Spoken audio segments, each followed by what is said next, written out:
We're here with Simon Westbury, now the strategic advisor at 1xBet. Simon, you were at a break for a long time. How long was it? It was 9 months. It was like a pregnancy. It was like I had a baby. No, I didn't.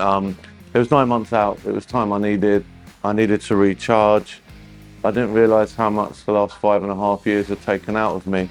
But it wasn't just that. It was waiting for the right opportunity and the right company for me to work with, and something that would engage me and drive my passion. Because I know if I'm not passionate, I'm not me, and if I'm not me, I'm not successful. Yeah, and 1xBet kind of reignited that passion. Yeah, I mean, it was a long conversation for various different reasons. The conversation started in April, but the first 3 months have shown me it was the right decision. I've never been as busy at a trade show as I am now, and I was always busy. Yeah. But this is crazy busy. I don't actually have time to even go to the bathroom as things stand. So it is busy, but it's enjoyable, and that's the most important thing. And enjoying yourself in what we do in this great industry is the most important. If you don't enjoy yourself, I always say get out of it. What did you notice during the break about the industry that maybe you hadn't noticed before?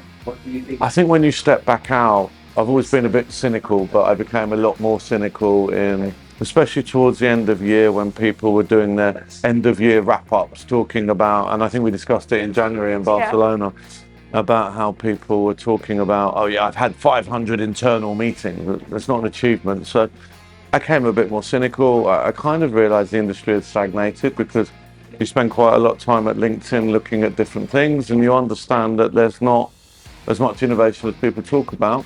And I think the challenges are still the same as they were 9 months ago in terms of regulation, player protection, all those fad words, as I call them. But obviously regulation and player protection are slightly different because they're important, very important. Is there anything that you left behind after the break? I think, like, whenever you leave a company after 5.5 years, it's kind of going through a divorce. True. The relationship ended in a happy way, as I mentioned at the time. You know, seeing Mr. Vartanyan here, we still get on, and it was just time for me to go. I think what I left behind was probably, obviously different cultural environment. Working in an Armenian company is very different to working in a global company based in Cyprus. I'm not going to go into those differences too much. Yeah. Haven't had enough drink yet. But no, joking aside, I'm a lot more relaxed. I'm a lot more chilled. And I think that was something I needed to work on. You can't be intense all the time, and you can't push yourself too much. I'm 100 miles an hour anyway, but I think I was 1,000 miles an hour at times, and you can't sustain that for long periods of time. What's changed within the iGaming industry since you joined it, actually? Let's go from there, because it's been a while. Yeah, since I joined it, I mean, I was talking on a panel today. People were talking about mobile gaming being the next big thing, and the mobiles weren't really conducive for mobile gaming in those days. They're now, the birth of the smartphone gave birth to mobile gaming. So I think what's maintained has been the people. It's always had great people in it, and that's what makes the industry exciting. I think we've moved away from entertainment, and I think that comes through companies going on to IPOs and corporate structures. Companies more risk averse just because they've got shareholders to answer for. In the halcyon early days, we were excited by innovation, and we take the risk, and I think that's another change. In the old days, you couldn't help but make money.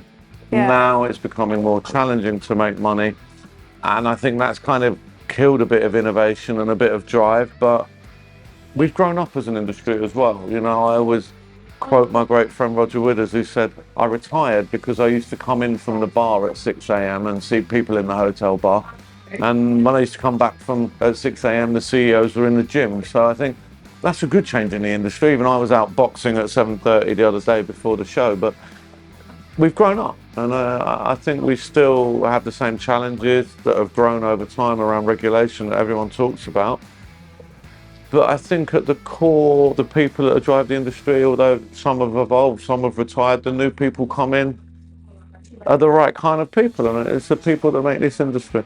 Do you think there are new names that are slowly getting more established and growing within the industry, or is it more of the older ones? Yeah, I mean, I think there's always names that are growing. I mean, I remember we were talking last night with a few old friends about the GES days, and sponsors like CyberArts that obviously you never hear of anymore, Ken Arnold over in Canada, Spry 4 or 5 years ago, no one really heard, and someone put a LinkedIn post about how David had been reaching out to people to promote the brand. So I think, look, brands come and go, brands evolve.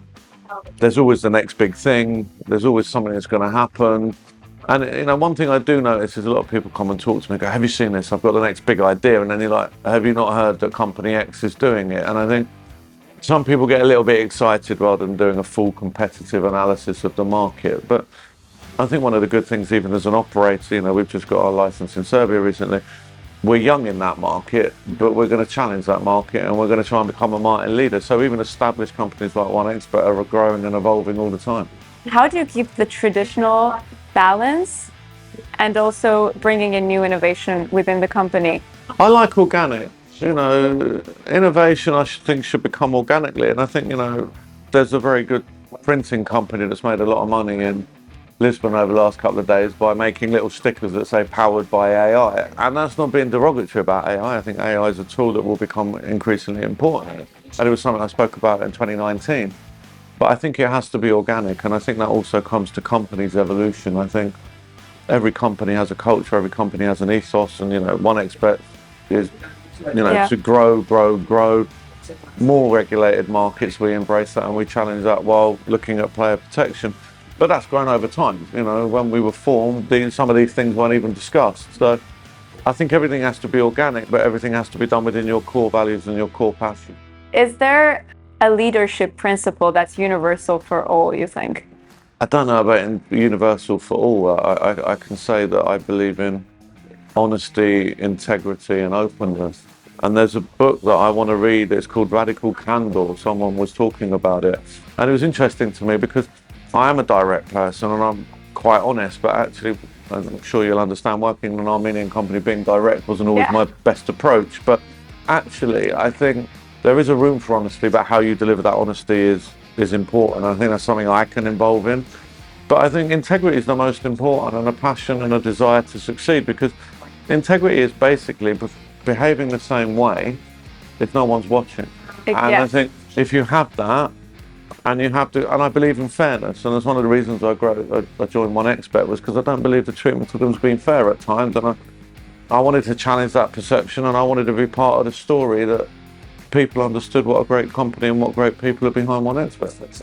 Okay. And I'm not being paid to say this, it's just organic. No, I mean, considering that you spent 9 months to look for a company to join, that already says it all. Yeah, there was many conversations, but nothing ignited my fire like this. And this was just started from a conversation that OneXpert were doing a bit of research, wanted my insight, and I gave it, and it grew from there. And again, that comes back to that point of organic. And that's another good thing about this industry. People always give time for their friends, and they're always there to help. And I actually took this call to help a friend out, and it organically grew into this amazing opportunity that I'm enjoying immensely. OneXpert is, I think, in a very interesting point right now. I mean, the company is growing every year. I see the stand getting bigger and bigger and bigger. What do you think was the foundation to it getting this big, first of all? I think, look, it's a very true analogy you make. It seems the bigger you stand, the more money you're making. And our stand does grow, and we've grown upwards and outwards. But I think any company is down to its people, and the people are behind it. And when you look at recent things that we've done with the renewal of the Paris Saint-Germain deal, the working with FC Barcelona, that doesn't happen on day one. Drives that is your people, and the people I'm working with here are amazing. There's some of the, it's new still, so I don't want to sound too evangelical, but they're some of the easiest people I've dealt with, because we're all just driving to be successful and grow properly. But I'm sure some of those people that I'm working with were there at the foundation, and the people power everything. They power the product, they power the sponsorships, and they power the corporate culture. And if you get the right people, which is very difficult, then you get the power of the brand, and you're ultimately successful. What are some of the problems you've seen in the industry? I think there's a growth of egotism and not a focus on achievement. I saw that in my 9 months off. I mean, one company that spoke to me said, "You're too successful for us." And I was like, how can I ever be too successful for someone? You should, and it's not that I believe I'm successful, I'm speaking about this theoretically. How can someone be too successful? Someone can be too expensive for someone, too successful. If you're a brand that's growing, surely you want someone who's ultimately been successful in their career to grow and make you more successful. Otherwise, what's the point? Now, they may have been saying I was too expensive, but we never had a conversation about money. They just said, and he was a friend of mine, so I don't take it the wrong way. You're just too successful for it, which is probably one of the strangest moments of my career. And it led to a few hard conversations with my friends about the industry and what I could do and what I should do. And I think when you've had the recent success I had in my last role, it really narrowed where I could go as well. And I think that became apparent over the 9 months. And it was a question of patience and waiting for the right thing and maintaining the belief that it would happen. And it did. What are some of the markets that you guys are targeting right now? Because, I mean, Europe is always Europe, but a lot of people are right now targeting Latin America as well. Yeah, I mean, look, our focus, as we say, is Western Europe. We've got Spain, we've got Ireland, we've got Serbia. We're looking to expand there, and that's tough markets to expand into. It's highly regulated. There's, established operators in a lot of these markets, and we've got to come in and make sure that we make a difference in those markets. So Western Europe is there. Latin America is a core focus. We're operating there. I can't give you an exclusive, but there can be some news, hopefully, in the near future with Latin America.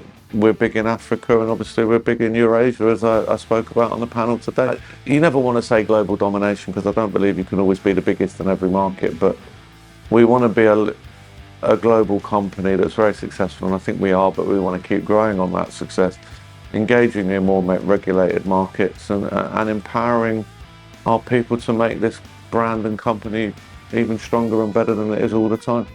I love that. Which market do you think is going to get the high in a couple of years, let's say? Yeah, I mean, I think that everyone talks about, years ago it was North America, and then that was coming, and then maybe that hasn't gone the way everyone expected it to be in terms of revenue. Obviously, one expect already very big in Africa. We've got 35 local licenses. A number of those are already in Africa, so we're already on the ground. We're already growing in Africa. Latin America is going to be big. I'm kind of giving you a global overview here, but even on a panel today, because we were talking about Eurasia, we were talking about Uzbekistan, and Uzbekistan trying to regulate. Obviously, we're the biggest in Kazakhstan as things are now. Living in Armenia as I do now, I know things change quickly in terms of regulation. People change. So although there's a commitment from the Uzbekistan government to regulate, that's taking some time, and it changes. So I don't think there's one particular country or region. I think things evolve, as I say, again, coming back to the organic thing. There could even be a country that we're not even aware of that's going to regulate, and that can become the next big story. Yeah. I think everyone's still recovering from Brazil, to be honest. And True. And last question, beyond the metrics and everything, I mean, that we've seen you do, what is one legacy that you want to leave within the iGaming industry? Yeah, this is a small industry, and you can't be an arsehole in it, and you can't be an idiot, because you'll get chewed up and spat out. And I think, look, people don't always maybe think I'm the most approachable, but that's just genuinely because I'm busy. And even on, not just on one expert stand, over my career of nearly 20 years, when you're on a stand, you look at a name badge, and it's not that you don't want to be rude, but if you know you've got a meeting in 2 minutes, you don't want to waste your time speaking to that person. Yeah. And maybe sometimes I've come across as a bit standoffish, but the people that know me, and at any time of day you want any advice or any kind of help, I'm there. And I think we're kind of the second generation, previously of B2B leaders, and as friends we always spoke, and I'm not going to name names, we never gave competitive information out, but we were part of a team that, there was the forerunners of iGaming, the Gigi Livers, the 888s, the Playtechs, and the Party Gamings, and I remember being with those guys. We're the kind of next generation that have tried to build on their success and deliver, and we've delivered well financially. I think sometimes in terms of innovation that we delivered, but what we found is, this next group is more and more is demanded of us with less and less given to us. And I think that's been a great lesson. And I think the next generation that's coming through, the real difference I see is boundaries. They've got boundaries. Okay. We never had boundaries. If someone said, get on a plane, go and do that, we did it. These guys are like, well, actually, I'm not saying it's wrong. Yeah. It's just they have boundaries to say, no, I have ABC, that means I can't get on that flight. And it's interesting, and it means we have to evolve as leaders and managers. I always believe in empowering people, and honestly, at times I struggled 2 or 3 years ago, and I can't get that flight because I've got this. I'm like, what are you talking about? But in terms of legacy, I'd never want to say I'm going to leave a mark in terms of a great product, or I just want to be known as a good bloke, and I don't think that's too. I hope it's achievable anyway.